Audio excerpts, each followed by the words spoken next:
This episode of The Capsule in Conversation is brought to you by Harrogate Springwater. Famous for its waters since 1571, Harrogate is Britain's premium natural source water.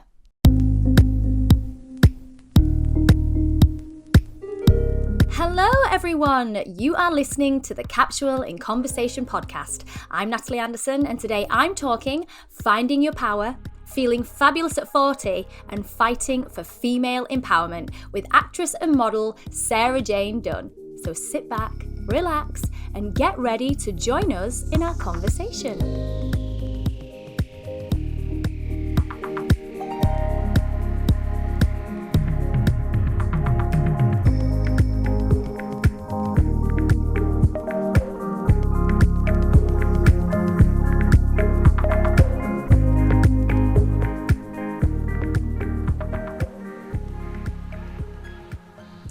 Hello all, I hope you're all well. Did you miss us last week as we took a little break so I could finally celebrate turning 40? Now, I do think I've probably bored you all over the last year with the countdown, so I'm sorry, it's done now and we parted in style. And to be brutally honest, I feel better than ever.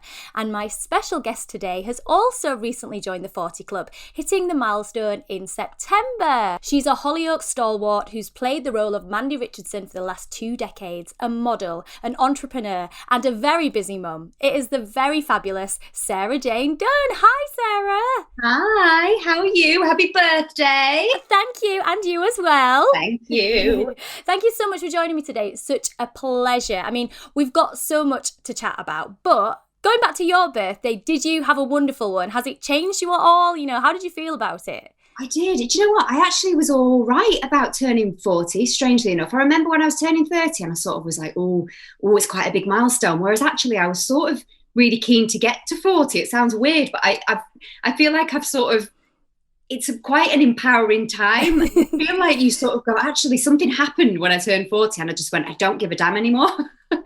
And yeah, so it's been great. It's been great. I had lovely celebrations. I'm sort of milking it for a year, so I'm not over yet. Do you know what I mean? I'm gonna milk them as much as possible.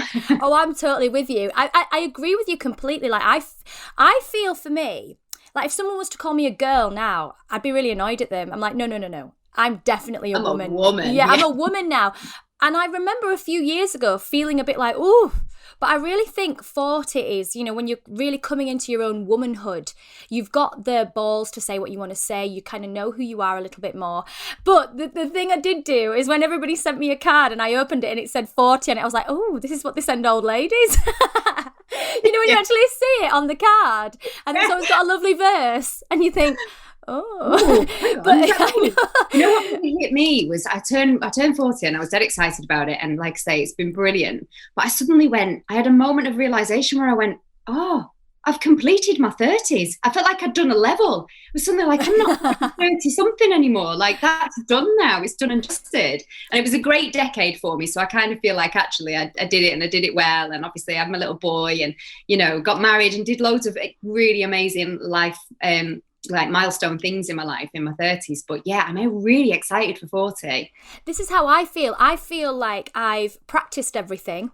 I've ironed some stuff out and now I'm ready to really go for it. Like I feel like I'm at the place where, you know, I know it's such a cliche when they say life begins at 40, but I think it's because you go through those mistake years and those years of struggle and those years of insecurity and, you know, low confidence or just doing things and getting burned. And then by the time you've got to this age, you know, if you're lucky enough to get to this age, it's such a privilege that you've actually kind of come to a place of, wow, I've seen now how it can either go wrong or go right. And this is what I want now for my future. And I think that's why it's so empowering, isn't it? Yeah, and I think you do get to know yourself, and like you say, you make those mistakes along the way, and I think it's really important to make those mistakes, whether that be, you know, life, career, relationships, whatever they may be, because then you do go, well, actually that wasn't right for me and I should have stood up for myself in that situation or that relationship, or, you know, I maybe regret not making that decision or making that decision, but now I know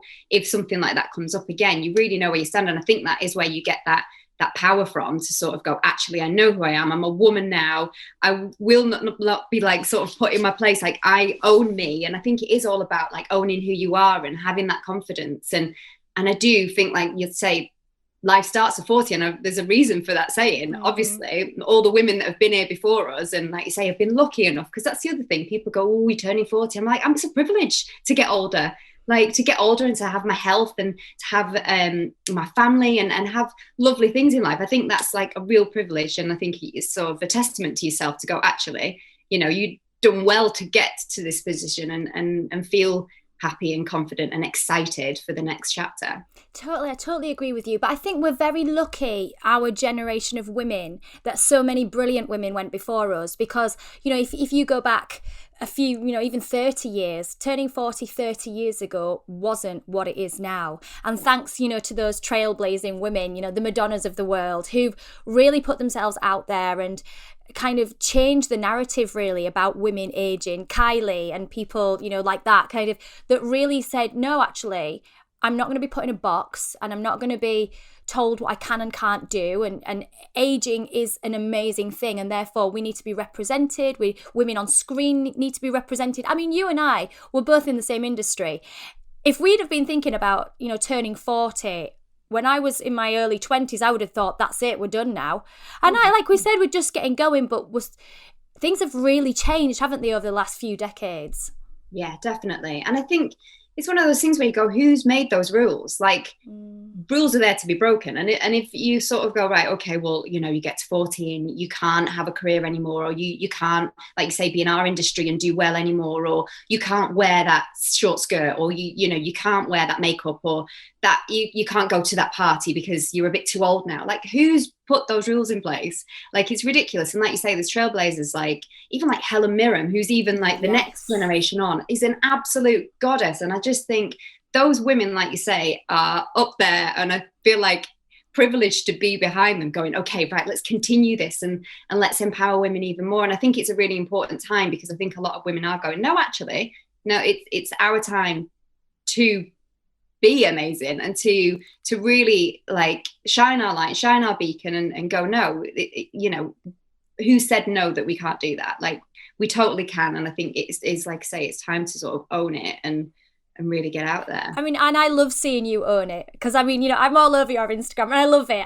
It makes me, no, but it makes me so happy, because I think, again, in years gone by, women celebrating other women, I think it was quite a difficult thing. I think we were pitted against each other so much, especially like in the 90s and the early 2000s, you know, even our probably pop culture references would be like the Britney versus Christina, you know, all that kind of women against women is what we were brought up on. Yeah. So I think to see other women being amazing and championing them and saying, no, yes, you go for it, you really get out there and do your thing. That's so important, isn't it, that we really stick together in this, because only then will we move forward. Will we, you know, be like a bit more of a force to be reckoned with if we support each other in that capacity. Yeah, exactly. And do you know what? Doesn't it feel like amazing supporting other women? Like, I love, social media gets a really hard time and for obvious reasons, but actually I think if we use it as a real place of empowerment, I love being able to go on there and see another woman doing well and really support her. And then when I get messages of support from other women, like, it's so empowering both ways. And I think it's just lovely that we're in a position where we can do that, like you say, rather than knock women down. Or it's even like, you know, years gone by when we've been to awards and things, and thank gosh, I think it's sort of slowing down slightly now, but where they do best dressed, worst dressed, or what was she thinking, or what was he thinking, or, you know, how awful to do that to someone who's probably felt really insecure about what they were wearing anyway, or a bit uncomfortable, or not, you know, nervous about the occasion, or even people doing that, you know, whether that be someone going to a wedding and then other women going, oh, what was she thinking? Why did she wear that? Or she shouldn't wear that. Like, stop that dialogue now, because it's horrible. And I think even the people saying it, that comes from a place of insecurity. And actually what you need to do is build people up and really encourage people and get behind people. And I think, like I say, it's the time to do it, isn't it? And it's really that women empowering women is a massive movement, I think. And I think it's the thing of like the magazine industry has totally changed, because previous to that it was very gossipy and it created gossip culture. And gossip is really dangerous to people. You know, it's a very destructive thing to have opinion that's not based in fact, or just, you know, it's a very difficult thing, I think, to have. And that's why, like you say, social media can get a bad rap, because everybody now is allowed to say their opinion however they want to say it without thinking first. And I think like the magazines and the print industry, or even digital, you know, they are doing so much more now to kind of tackle basically like online bullying, because that's what it is, you know, but other people are on the other end of that, of your opinion, so to speak. And I really am enjoying seeing that change, seeing people being able, younger women underneath us, and boys as well, you know, younger men, to be able to come through the next generation without having to face that gossipy bullying culture. Because, you know, bullying when it starts at school is horrible enough, and then when you go into the wider world, it's the last thing you need, because it has such huge repercussions on you into your, you know, adult life. I mean, just, you know, starting back early on for you kind of came into Hollyoaks when you were just 14, which is so young. How did you adapt to fame at that time? Well, I think when I was 14 and I started in the show, it was only on one episode a week. It was nowhere near as big as it is now. Obviously, we didn't have things like social media or online. It was all print, you know, magazines. And actually, luckily enough for me, I had really supportive friends and really supportive family. And I guess, I feel like it didn't really affect me. And I don't think it did. But, you know, I've spoken to, like, I got a life coach and I've had therapy and I've spoken to people. And actually things have come out that I've gone, I didn't know that was sitting there like that and having that effect on me. It's interesting. But what I don't know now is like the younger cast that come in now and sort of get thrown into this whole world of social media and a big show and suddenly being known and suddenly have that fame. Because for me, it was gradual. That must be tough. And I think that's why it's more important now than ever for everyone, you know, for, like you say, it's, bullying at school is awful enough as it is, but to have it online as well, and to have it from strangers, and to have almost, it's that anonymity, and that being anonymous, isn't it? Where you sort of, there's someone sat behind a computer screen or a phone, and they've given that power to have that sort of, to be nasty really about people, but not speak out about it. No, I know what you mean. It's really important as well, you know, that you protect the younger cast members, you know, and I think what's really lovely as well is you do talk about well-being, wellness, mental health. You know, as you've just said then, you know, you've had therapy, I've had therapy, and I've loved it, it's been brilliant for me. And I think that being able to pass that on to younger kids as well, and just say, look, you know, you need to say how you're feeling. It's really important that we have those conversations and allow people to have their feelings validated, isn't it? Yeah. And I think that's really important at the moment, isn't it? And mental health is being spoken about a lot, which is amazing. And the fact that people are sort of saying, actually, don't be scared to speak out. Don't be scared to say how you feel. There's always somebody to talk to. And I like to sort of instill that in the cast that are coming in, and the company's been great with that as well. We've got a lot of support, and so I think it's important more than ever, and to sort of speak about the taboo of therapy. Like, that's why I like I've spoken to someone, because it's an amazing thing, and I have that safe space to speak out and to see, like I say, things have come up for me that I've gone, I didn't even know that was affecting me in my adult life, but it's something that I'd either put to one side, or, you know, it was causing a block for something else. And just to speak to somebody, whether that be a friend or family or in that safe space, can really open those things up and help. And I just think it's amazing. And I think we're in a really good time for that. And it's important to just, you know, keep talking about it and literally keep talking. Like, that's the best thing. And do you think that since you've become a mum, do you think that's changed you at all, and your idea of kind of again having those conversations? Because I know that when I became a mother, and then the kind of mother that I was being, it definitely changed my perception on how I wanted to raise Fred, and the world I wanted him to live in. Was that the same for you with Stanley? I think so. I mean, I think that's why turning 40 has like been so monumental for me, because I think that my 30s were excellent, and like I say, lots of amazing life things happened. But I think it was that for me, finding myself, like say, becoming a mother. And I don't know whether it was so specifically like going, okay, right, anything really to do with Stanley in terms of going, right, what is his world? But at the same, I think it was more me. We're going, right, okay, my roles changed significantly, and my life's changed, and I'm a wife now, and suddenly all these things happen. And I think it was going, okay, having a moment to go, right, where am I? Who am I almost? And I think also being in the industry like yourself for so long and playing a role for so long, I have had moments where I've gone, I need to sort of work out who I am, as opposed to who all these different characters that I'm playing. Like who am I? Like what is my core and what are my beliefs, and how does that make me feel, you know, rather than a character.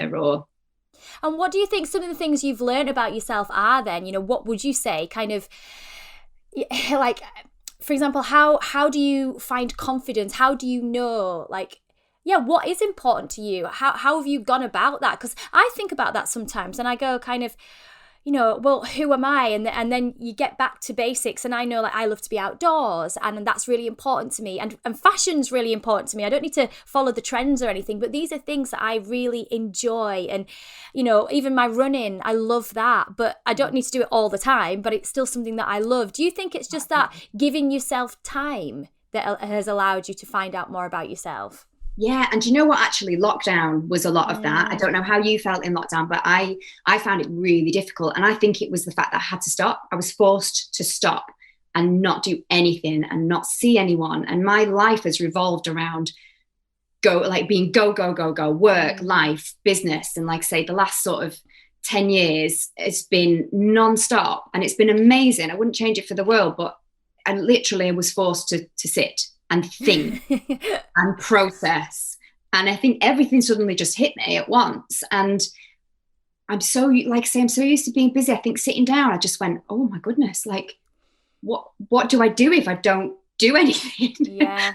And like you say, for me, sort of, I realized that actually being social, seeing people is a massive part of who I am. And I think that's because of my career, but also like my family are very much like that. We've got quite a big family, and my mum's always a social butterfly, and I've got a gorgeous group of friends that I just couldn't deal with not seeing, and I think it just suddenly hit me. I think I'm sitting in the fitness, I was like, I have to, that's an integral part of me now, and if I can't do that and I can't get outdoors like yourself, like that really impacted me mentally and physically. Do you think that comes from, because, you know, if we list all the things that you do, you know, you're a model, you renovate, you have your own online business, as well as being a mum and working in a soap, you do so many different things. Do you think that that's just an extension of your creativity, and that you have to have those creative outlets? And I'm sure during lockdown it was like, where do I put my energy? Because you have to create. Yeah, I can't sit still. And I think that's it. And I think it's probably how I've ended up doing what I'm doing, because, you know, like you say, you almost have that itch to scratch, and you're like, well, I need to be doing something. And I think then during lockdown, what I found myself doing a lot of was a lot of shoots, sort of like content things at home. I ended up in the world of TikTok, which I sort of love, but I didn't have a creative outlet, because I was like, okay, I can do something. It was amazing for spending like so much quality time with Stanley, and I'm sure you were the same with Fred. But I just felt, I found it difficult, and I think it was a real telling time. And I'm sure, you know, I was in a really privileged position. I was in a home with a garden, and, you know, I had lovely things, and I had no reason to complain. But I think it's mad how it's affected us all, and I think we're all still sort of coping with that, aren't we? And I think, again, that's another really important reason that we keep talking and we keep social, and the anxiety of it all, you know, the changeability of it all, because you never really knew what was around the corner, if they were going to change, if we were going to go back into lockdown. You know, we were homeschooling, which was goddamn awful. I know. Yeah, you were the same. It was horrible. Yeah. And that was really hard. And just juggling all those different things. I mean, I don't know about you, but I definitely went through like a pandemic burnout, which I just got absolutely exhausted, probably around February time, and I was just sat crying because I couldn't manage everything. You know, how do you manage things like potential burnout? What's your go-to to look after yourself? So my go-to is exercise. For me, that's the thing that always fixes me. If I'm feeling stressed, I'm feeling tired, I'm feeling mentally exhausted, or I'm in a place where I'm struggling to process everything. And I don't mean exercise like I mean, for me, it is training, and it's weight training. But it could be going out for a walk, like, or going out for a little run, or getting on the spinning bike, or doing a bit of yoga, which I did a lot of yoga actually in lockdown, and I sort of that's dropped off a bit, and I want to get back into that because these things really help. So I think for me, it's sort of the mind-body connection, and that being able to just zone out of all the other traffic and just concentrate on breathing and moving and thinking about my body rather than thinking about all the other noise. And meditation has become a massive part of my life. And you can do it. I can't do it. I'm so rubbish. No, guided meditation. I can't sit and just zone out. I will listen to there's like a couple of really good apps that I use, and I've got certain tracks on there. I found a teacher on there who I absolutely love, and she got me through lockdown as well. And it was just recorded guided meditations, but just to take yourself out of the thinking or the overthinking, I guess in my case, and have a minute and connect to your breath and connect to your mind and connect to your body. I think it's so, I mean, it's becoming more and more sort of mainstream, isn't it, and talked about, but I think it's so overlooked as to how important that is, that and fitness and what you're putting into your body with, you know, good food and nutritious food and not processed rubbish. It's just huge as to how that can benefit you both physically, obviously, but mentally, I think more than physically, really. I think it's amazing at the minute, actually. You know, you mentioned there that you like to do strength training and like weightlifting and things. And I know that you do, you have the most amazing figure. And I know that you have done that kind of with UP as well. And they're brilliant, aren't they? But so many women are frightened, aren't they, of lifting weights, and they think, oh, I'm going to bulk up. And I have to say, when I started doing some work with them, they were absolutely amazing. And it completely changed my mindset, because I didn't want to go there anyway for a weight thing. I wanted to be just strong. That's what I wanted. And as I'm getting older, you know, you start to feel like just your body starts to change, and what it can do and manage changes. And that myth, though, of getting bulky and looking like a bodybuilder, I mean, it's madness, isn't it? Because actually that's not the way it works if you train properly.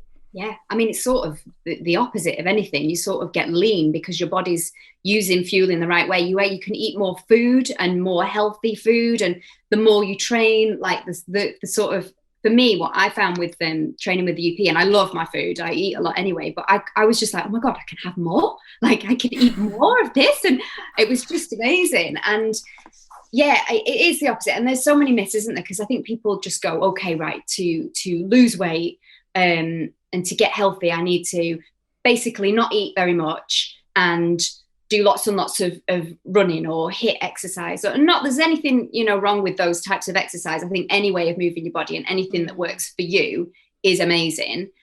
But I think the myth, like you say, behind weightlifting and the benefits of it, you know, on your body, your joints, your bones, everything is just insane. And actually the way that you feel, I think for me, like you said, it wasn't really about I didn't want to lose weight, and it wasn't really about that. For me, it was postnatal, so I wanted to feel like me after having Stanley. I wasn't particularly unhappy with my body, but I just wanted to be strong and fit and not get out of breath and be able to lift him up without being like, oh. And the benefits that came from it were so much more than I ever expected. You feel like Superwoman, don't you? Or like Wonder Woman. You just like, you feel strong in body and mind. I slept better. I had more energy. There was lots of other benefits, like postnatal benefits that I didn't expect to have, that sort of I had through weight training. And yeah, you sort of can't recommend it enough, can you? And sort of, you want to say to women, just do it. Just try it. And if you get with the right trainer as well, or follow the right program, you know, you'll be guided. So actually you just get that lovely definition. And I remember when I went in, I was with Owen, lovely Owen, and he showed me some of the weights that I would be lifting. I was like, I can't lift that. And he was like, I promise you, in a few weeks. And I did, and I couldn't believe it. I was like, my little weedy arms are going to lift them. But I felt amazing, and it was incredible because people were saying to me, oh, like, you've lost weight, and that's not what I wanted to do. But I was like, no, I haven't. I've actually put some weight on, but my clothes fit me better because actually the muscle is lean and it's strong, and that means that my food metabolizes better, and I've got more energy, and I can do more, and I feel, just as you said, healthier, better, fitter. And now that I've not been able to train as much, I started to kind of notice that like lethargy creeping back in again, especially as the nights and the days are getting shorter. And I know it's something that I really have to get back into over the coming weeks, because I just think it'll help me go through the winter as well, to be positive and have that positive mentality. One of the other things I wanted to talk to you about, which I am just loving this, honest to God, is so you just in the last week posted this absolutely stunning picture of you and discussed how you were now opening an OnlyFans account. And the post that you actually wrote to accompany that, I loved it, because it was all about, you've had your images retouched without your consent. You've had images put out there that you didn't choose throughout many years in your career, and that you've had people make money and profit from you and your imagery. And you actually was like, no, I really enjoy these beautiful shoots. I enjoy, I wanted to be a model, and you do model, but like I wanted to do that as well. And you wanted to take the power back. And I just loved it. Just talk with me through the whole process of deciding to do that, because I just think it's amazing. Thanks. Yeah, it was a big step, and one that I was really, really quite anxious about. And it's something that I've been thinking about for months and discussing with various people and thinking of various different ways of doing it for a few months. And what happened was I was like, I'm putting these images out onto the internet, and they can get lifted. Things can get lifted off Instagram, can't they? And they end up here, there, and everywhere. And they go online, and they go with the dialogue that whatever reporter picks the pictures up and writes whatever they want, that I sort of read and go, where's that come from? Like, what? Yeah. That absolute rubbish. And they've just made up their own story to go along with the picture. And I was like, am I being stupid doing this? Like, I love doing shoots. I've always enjoyed doing photo shoots. Like on the caption, the reason that I got into the acting industry is because at 12, I thought I wanted to be a model. That was what I wanted to do. Really naively, I was like, I'm going to move to London when I'm 16. I'm going to be a model. My mum was like, all right. But that's sort of how it came about. And thank goodness I did, because that's how I ended up getting into the industry and loving it. But yeah, I just thought, am I being silly putting these out there and not capitalizing on that and having them lifted? Why don't I put them in a safe space? I can then take them off my Instagram, because I know they're not for everyone. And I love my Instagram followers. Like, I've got a really nice community, and I know that a lot of people enjoy watching my fitness journey and my life and me being a mom and all of that. And I just thought, actually, it feels like these two worlds sort of clash. But I know that there's an audience there that do enjoy seeing my more glamorous shoots, my racier shoots. So I just thought, actually, I'm going to take the power back here. Like, I'm going to own it. And OnlyFans seemed like the right place to do that.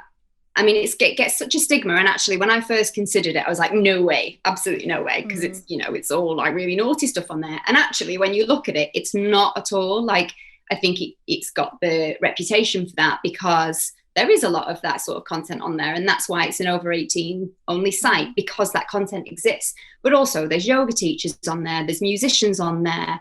There's people cooking on there. Like, there's all sorts on there. It is what you make it. And for me, it just seemed like the perfect place to go, right, my followers who want to see this content can follow me over there. It's no different to what I would put on Instagram, but it's just removing it from the people that don't want to see it. Yeah. And going, right, well, I can tailor my Instagram and be lovely with all my lovely followers who want to see me and see my life day to day. And then I can still do those shoots that I love, but I'm in control of the images. I'm in control of the context. I'm in control of how I look. I'm not going to airbrush anything. Like, it's me. And that's really empowering to go, actually, I feel sexy. I feel like I've worked hard to look the way that I look and feel comfortable in a bikini or my underwear. And yeah, so that's sort of what it was about. I literally want to go, I want to be like actually, I was like I said, I was really anxious, and the support has been amazing. And it's been women, which has just been incredible. And actually, I think the only 2 negative comments I got were from men. Well, do you know, I'm literally like, I love that, because I think ultimately it is for you. It's your decision. It's up to you. You look incredible. And as you've said before, you did another post not long back, which was like, you know, when do you have to stop being sexy? Well, you know, you become a mum and suddenly you're not allowed to be sexy. Why are you not sexy when you're a mum? I don't understand that at all. I actually, since becoming a mum, I feel sexier than ever. And I love this. This is what I mean, is it changes. And, you know, I'll be honest, there's sometimes when I think, oh, you know, people see you as lovely, and, you know, you're doing your day-to-day job. And then there might be another time where, you know, like if I'm with my husband or something and I feel quite sexy or whatever. And I enjoy, well, I used to enjoy that side of me much more. But now I'm a bit afraid of it, I think. And I see you and I'm like, I need to just get a bit of that. I need to get some balls. I need to get back. Like, exactly. Yeah. But I love that, you see. And I think it's really inspiring. And I find you incredibly inspiring. And I think what you've done with your OnlyFans account is, you know, you're not a little girl. You're a 40-year-old businesswoman who's making her own choices and making her own decisions. And that's completely up to you. And being savvy about it as well. Why should other people profit from basically what you want to do and your business? It's, if anyone should, it's you. And, you know, and I mean, I know we've kind of had that conversation before in previous decades, you know, when people used to, even like with Katie Price right at the start, when she used to own her own images and, you know, have her own company. I think, yeah, we should celebrate women taking control of their own image and their own rights in whatever capacity. It's really important. And it's important as well that young women, again, going back to kind of where we started, is that life doesn't stop as you age. And it's really important to remain empowered and to remain kind of in control rather than letting, as you have said then, you know, the comments that you got were from guys. And I wonder, is it them that have kind of put us in that box to make us feel bad, like it should only be for them that we put these images out? And it's like, no, actually. And actually, when you take back control, they go, whoa, I don't like that. I'm not happy with that. Yeah. What is that about? I don't know. It's a funny one, isn't it? But I feel like I'm doing it for all the other 40-somethings and 50-somethings and 30-something, you know, all the other women out there. Because like I say, the support that I've had has just been amazing. And it's been like, go on, girl, like, good on you, and fully support this, and why the hell not? And it's your life, it's your body. You do what you want to do with it, whatever makes you happy, if you're confident, if you're comfortable. And I want to like blaze the trail for that. And I've had friends message me privately going, I'm so pleased that you've done this and that you've spoken out about this, because it has been years and years. And I'm not trying to make out I'm hard done to, and I'm not the only one, but I do feel like I've had so many, like 2 decades really of my life with people telling me, you wear this and you'll do this and you won't see anything for it, and you sort of have to do it. And when you do it, you're going to look at yourself and go, well, my legs aren't that long and my boobs aren't pointy like that, and you know, I've got a bigger bum than that. And why have you changed it and you've not even gone to me, are you happy with this? It's just out there for everyone to see. And like I say, with this context where you go, well, I didn't say that. I might have done an interview, but I definitely didn't say that. It's been twisted a certain way, and this headlines and blah, blah, blah. And bear in mind, you know, when I was like 17, 18, I had my parents reading these things and I was going, I didn't say that. Honestly, I didn't say that. And I just feel like actually now's the time where I can go, well, I am happy with these images that I'm putting out there. And, you know, what I sort of said, because I'm married as well. So my husband's been super supportive. All my friends and family know it's not something that I've sort of gone, oh, you know, let's keep this under the radar. Or I want to own it. And I want to be like, this is empowering. And why not? Do you know what I mean? Like, why not? I think it's sort of, I wish I'd done it sooner.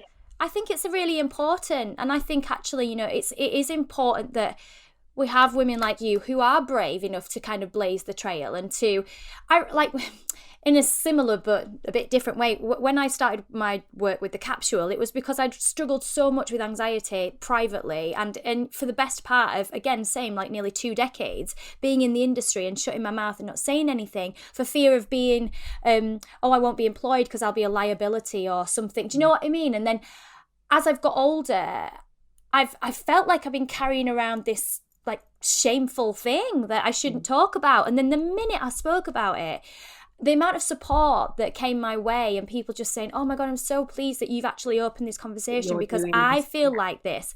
And that's something that I feel really confident about now and, you know, passionate about, is making sure that I keep having that conversation. And it doesn't mean to say that I need to be posting every day that I'm filled with anxiety, because that's not the truth actually. But there are times when I do struggle, and I do say that to people. And during these podcasts, I talk about it very openly, and I'm very open on here.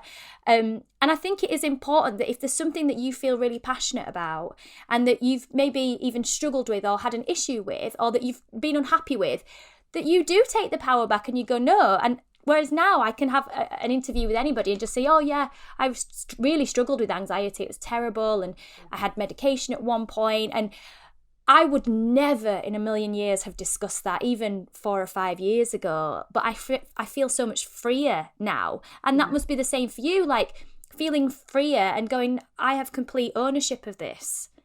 Yeah, 100%. And isn't it amazing how you do, when you do speak out about these things, I say I suddenly got all this support that I really wasn't expecting. I was expecting a load of backlash and actually and you must felt like this when you spoke out about your anxiety, that there's so many other people that you go, oh, and actually to be the first person to speak out about something like you have, it opens the door for so many other people. So it's such an important thing to do. And your site, the capsule, everything is amazing because you're doing that. Like you're there and you're putting yourself out there. And other people go, well, I suffer with that too. And I feel like, oh, it's not just me that feels like that. And like I say, my friends that have messaged me privately going, thank goodness that you've said what we've been thinking all these years, because you know, it's the truth, and it's not throwing anyone under the bus or anything like that. But I think it's important to speak your truth. And I think that is a thing about getting older. I wish I could go back to 25-year-old me and go, right, this is what you need to do, babe. Right. You need to say this. You need to say no to that. You need to, you know, nothing bad's going to happen if you open your mouth and go, actually, no, I've got healthy boundaries. That's a big, important thing in my life at the moment, is putting those healthy boundaries in place.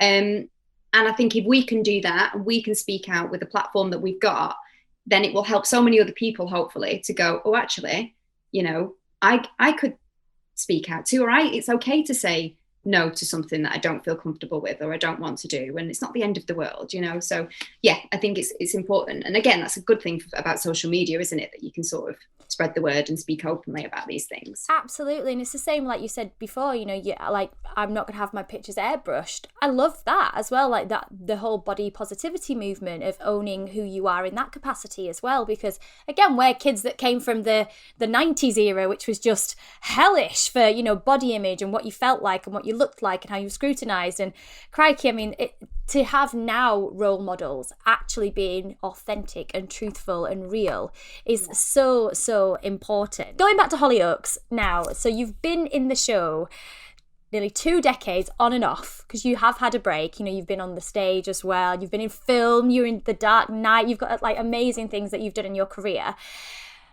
Are you still happy there, as in, you know, your like the future? Do you still see yourself staying at Hollyoaks for forever now, or do you ever still get that itch, or do you think your other creative outlets allow you to explore those things and you're very happy where you are?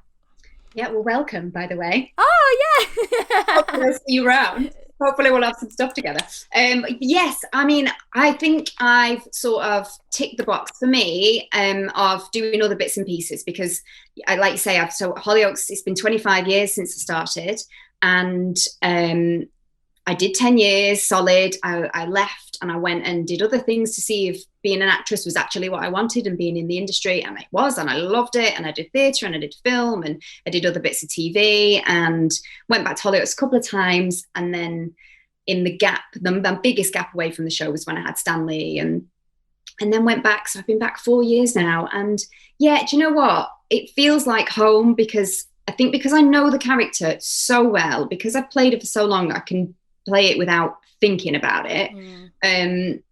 I love the people that are there. You know, it's what's always brought me back to Hollyoaks is the crew and the cast. And it's like, it's like going home to family. And even when I went back 4 years ago, and I'd been back an hour, and then people are like, all right, it's like you've never been away. It's the weirdest thing. You go in and you're all like, oh, I've not seen everyone for ages. And then within an hour, they're like, all right, she's back. That's it. And that's lovely. And yeah, I don't mean this to sound like ungrateful, but it's convenient. It's really convenient. It's down the road, and I can sort of do it without thinking, and I can enjoy it. So yeah, I would stay as long as they'd have me now. Because like you say, I can sort of tick the box of all the other creative things that I want to do in my downtime from work, and work everything around there.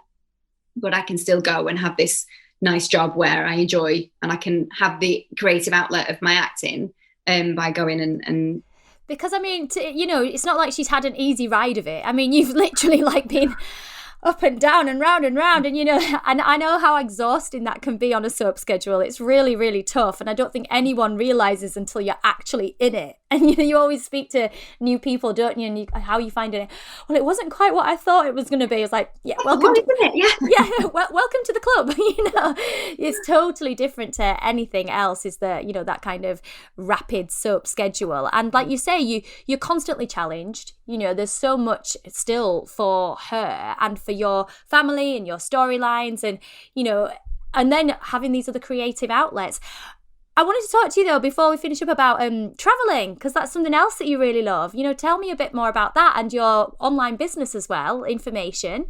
Yes, so information was just a little bit of again, it was that creative outlet. I sort of started it during lockdown. I wanted something to do. I was sort of, as we get gifted all the time, lovely stuff and bits and pieces and clothes. And I thought, actually, I'm getting gifted these lovely things and I'm promoting other businesses. Why don't I do this myself?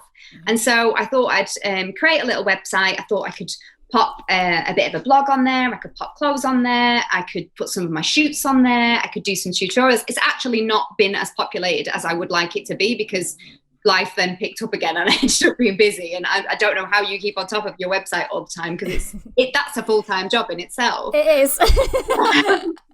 That's off to you. It's amazing. And so I sort of did that, and then the travel thing. I love travel, and so my little traveling thing on the side was just an opportunity to be able to offer people a little career themselves, where you can benefit from traveling, because you earn commission on your traveling, and it just seemed like a sort of natural, organic thing to do, because I enjoy going away. I mean, I haven't been away, saying that. I'm absolutely gagging at the bit. We've not been abroad, obviously, for 2 years now. So it's those things, isn't it? I say, you are a serial entrepreneur. Have to be busy, and I think it's important to just keep doing things and see what sticks. It sounds sort of like, it's not that I don't want things to work, but I'm like, well, look, let's give that a go and let's try that. And again, the older I get, the less afraid I am of trying things. So I just think, well, worst case scenario, it won't work. Like, I'd rather try something and it fail than go, oh, I wish I'd done that.